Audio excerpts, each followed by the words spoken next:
Lafaz intiqalat dia ialah Sami Allah di mana? Sami Allah. Yang ni pun saya nak buat correction. Dia Sami Allah, bukan Sami Allah. Sebab kita duk bayang Allah tu, sebab tu kita sebut Allah.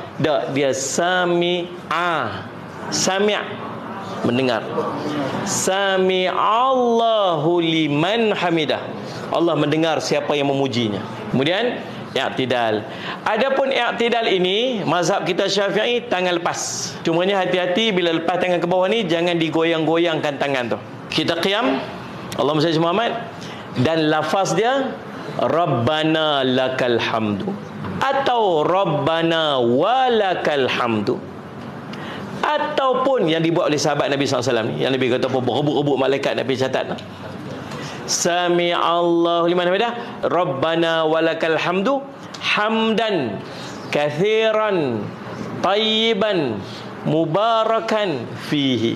Nabi kata lepas-lepas semayang ada seorang tu dia baca yang tu, Nabi tak ajak macam tu, dia buat sendiri. Mudah habis semayang Nabi kata, tadi siapa yang baca macam tu? Dia kata sudah dah. Nabi marah ke apa? Tadi aku tengok malaikat berebut-rebut mencatat. Ramai malaikat pekat-pekat berebut mencatat. Apa tu jadikan amalan. Tu boleh baca.